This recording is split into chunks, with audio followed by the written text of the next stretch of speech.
जय दोस्तों, मैं शिव श्रीवास्तव बार फिर से आप लोगों का स्वागत करता हूं। आशा करता हूं आप लोग एकदम अच्छे होंगे और बहुत बेहतरीन तरीके से आप लोगों की तैयारी चल रही होगी।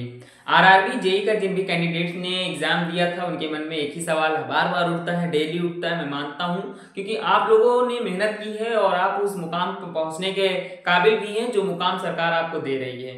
तो डेट वैसे कंफर्म हो चुकी है, कब आना है रिजल्ट। लगातार आप लोगों का विश्वास मुझे यह विश्वास दिलाता रहता है कि आप लोगों को जो जानकारी मैं दे रहा हूं वो बहुत सही जानकारी और सटीक जानकारी दे रहा हूं, तभी आपका विश्वास जीत पाया हूं। तो आशा उम्मीद है वीडियो पसंद आएगी। तो वीडियो पसंद आए तो वीडियो को लाइक, चैनल को सब्सक्राइब जरूर कर दीजिए, क्योंकि अगर आप भी किसी भी एग्जाम्स की तैयारी करते हैं तो सभी एग्जाम्स की तैयारी से रिलेटेड सभी अपडेट्स, चाहे जो अपडेट्स हो, इस चैनल पे ऑलरेडी प्रोवाइड करा दिए जाते हैं समय से पहले।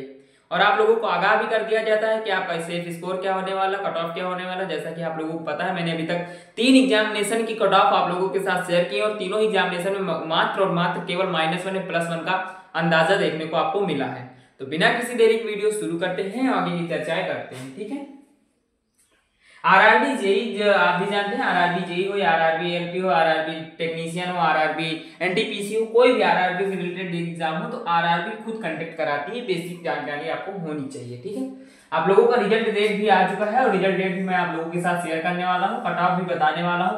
जो कट ऑफ बताऊंगा, कट ऑफ ना मानिएगा आप लोग, सेफ स्कोर मानिएगा, क्योंकि अगर आपका स्कोर इतना बन रहा है तो आप सेफ हैं। ठीक है, सेफ स्कोर मान लीजिएगा, कट ऑफ मत मानिएगा, क्योंकि कट ऑफ की वीडियोस ऑलरेडी मैंने चैनल पे डाल दी है। अगर अभी तक आप लोगों ने नहीं देखा तो लिंक डिस्क्रिप्शन बॉक्स या फिर चैनल पे आपको दूसरी या तीसरी वीडियो मिल जाएगी। कुछ चीजें जान लेते हैं। जैसे अगर मैं यहाँ पे एक दो जन का मुझे डाटा प्रोवाइड हुआ है, जो डाटा प्रोवाइड हुआ उसके ऊपर चर्चा करूँ। सबसे पहले मैं बताऊँ आपको अजमेर का।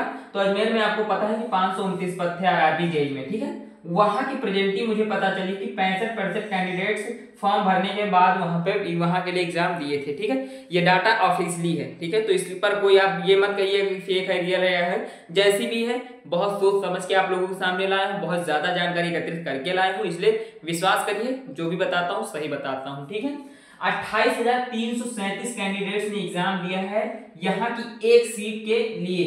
ठीक है, 28,337 कैंडिडेट्स ने 529 सीटों के लिए अपनी फाइट, अपनी जर्नी स्टार्ट की है।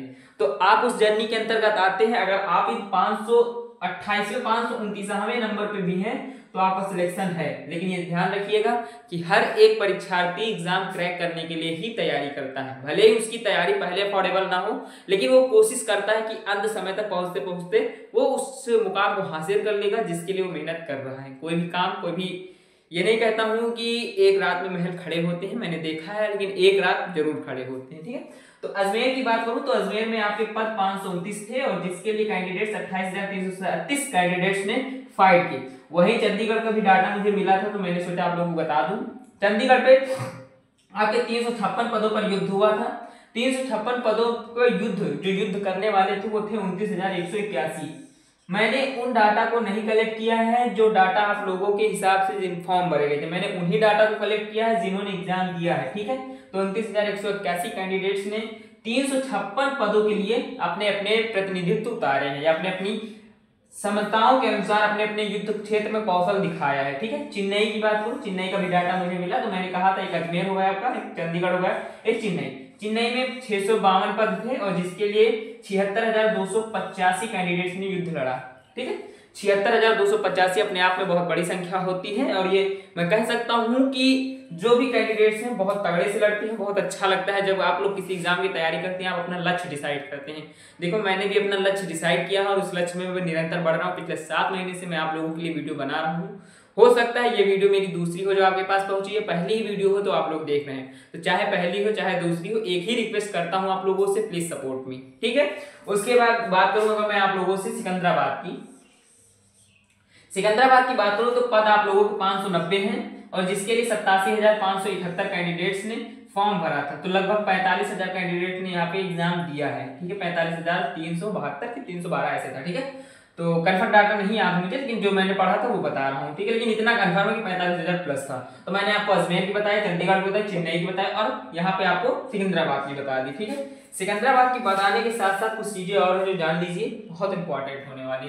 आपको पता है कि आरआरबी ने पहले ही निर्धारित कर दिया है कि हम सीबीटी फर्स्ट में कितने कैंडिडेट्स को पास करेंगे। तो पास होने वाले कैंडिडेट 2,19,265 हैं। ठीक है, जिनकी संख्या किस पर निर्भर करेगी, इन 6 लाख कैंडिडेट्स के अंदर होगी।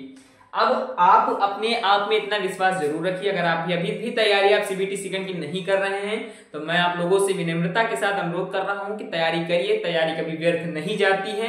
समय आप लोगों को उतना नहीं देगी गवर्नमेंट जितना आप फिर मांगेंगे, फिर आप लोग बाद में कहेंगे कि क्या है इतना समय नहीं मिला। तो अभी से तैयारी करिए, भले ही आपका सीबीटी सेकंड फर्स्ट में नाम नहीं आता सेकंड की लिस्ट में, लेकिन आपकी द्वारा की गई तैयारी किसी न किसी और एग्जाम्स में प्रॉफिट देगी। ठीक है, आवेदन लगभग 11 लाख हुए थे, जिसमें से 6 लाख कैंडिडेट ने एग्जाम दिया था। इन 6 लाख कैंडिडेट्स में से 2,19,265 कैंडिडेट को लगभग हर तीसरा कैंडिडेट जो है सीबीटी सेकंड के लिए क्वालिफाई करेगा। ठीक है, तीसरा कैंडिडेट, तो आप अपने हिसाब से देख लीजिएगा, तीसरा कैंडिडेट हो सकते हैं, ऐसा नहीं है।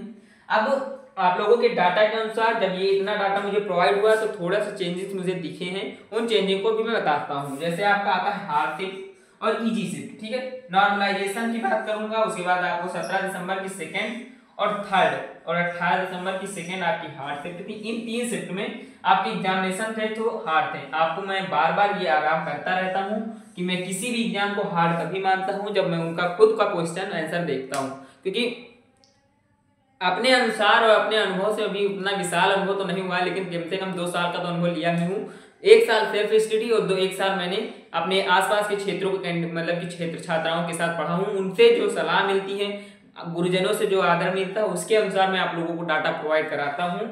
और इस डाटे में मुझे श्योरनेस है कि मैं एक किताबे के साथ कह सकता हूँ जो चीजें मैंने बताई है सही बताई है। ठीक है, नॉर्मलाइजेशन में हार्ड की अगर मैं बात करूँ तो 8 से 10 नंबर बढ़ने के चांसेस हैं हार्ड शिफ्ट में। अगर आप हार्ड शिफ्ट में आते हैं और आपका लगता है कि आपके 30 से 4 क्वेश्चन है तो 8 से 10 नंबर पढ़ सकते हैं। मैं लगभग बता रहा हूं, मैं साफ साफ लिख भी देता हूं लगभग। ठीक है, क्योंकि जिस हिसाब से मुझे डाटा मिला उस हिसाब से लगभग हो सकता है। मॉडरेट में 4 से 5 नंबर बढ़ने के चांसेस है। मॉडरेट और इजी शिफ्ट को अगर विस्तार से आपको देखना है तो मेरे चैनल पे ऑलरेडी वीडियो पड़ी हुई है, आप देख लीजिए। हर वीडियोस में उन चीजों को शेयर करके मैं फालतू में क्रेज नहीं लेना चाहता हूं जैसा कि अदर चैनल्स करते हैं, लेकिन जो चीजें इन चीजों को अभी तक मैंने नहीं बताया था तो इन चीजों को बता रहा हूँ। ठीक है, अब आती है आप लोगों की मेन बात तब सॉरी अभी तो आपका कट ऑफ रह गया, सेफ स्कोर रह गया है, तो एवरेज सेफ स्कोर जान लेते हैं, फिर उसके आगे आज चर्चा करेंगे। ठीक है, एवरेज सेफ स्कोर की बात करूं, अगर आप जनरल से बिलोंग कर रहे हैं और आप 68 से 70 यानी 60 से 66 के बीच में स्कोर आपका बन रहा है तो आप सेफ हैं। ओबीसी हैं तो 65 के आसपास आपका स्कोर बन रहा है तो सेफ है, +2 या -2 करके देख लीजिएगा जो भी हो। ईडब्ल्यूएस में है तो आप अगर 63 के आसपास स्कोर बन रहा है या -1 कर लीजिएगा फिर भी बन रहा है तो आप सेफ हैं।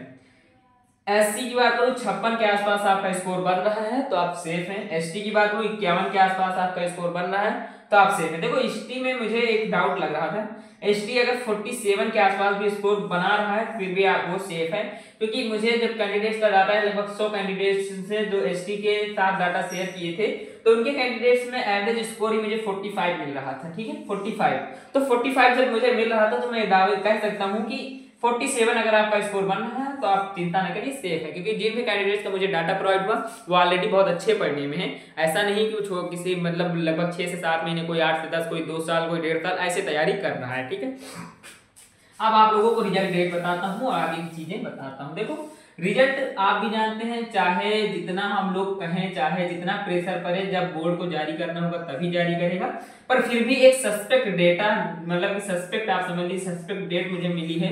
वो सस्पेक्ट डेट क्या है मैं बताता हूँ, 15 फरवरी। ठीक है, कितना 15 फरवरी सस्पेक्ट डेट मिली है और मुझे उम्मीद है कि इस दिन आपका रिजल्ट जारी किया जाएगा। सस्पेक्ट डेट में लिख देता हूँ इसलिए क्योंकि बोर्ड पर भरोसा तो नहीं है, लेकिन कुछ चीजें अंदर से जानकारी मिली कि 15 फरवरी को आपका रिजल्ट आ रहा है। और उसके साथ साथ मैंने आपको कट ऑफ भी बता दी। बुक्स के लिए मैं लगातार आप लोगों से कहता हूँ जो भी बुक्स की पीडीएफ चाहिए लगातार कमेंट करिए, मैं उसी से आप लोगों के साथ शेयर कर दूंगा। तो मैं शिव श्रीवास्तव इस वीडियो से इस उम्मीद के साथ विदा लेता हूं कि आपको मेरे द्वारा बताई गई जानकारी अच्छी लगी होगी। जानकारी से कुछ भी अगर सवाल डाउट रिलेटेड है तो आप कमेंट करिए। अच्छा कमेंट करेंगे तो मुझे अच्छा लगेगा, अगर बुरा भी करेंगे मैं फिर भी एक्सेप्ट करूंगा और उन चीजों पर सुधार करने का प्रयास जरूर करूंगा। आपकी सलाह मेरे लिए एक लाइन होगी। मिलूंगा नेक्स्ट वीडियो, तब तक के लिए धन्यवाद।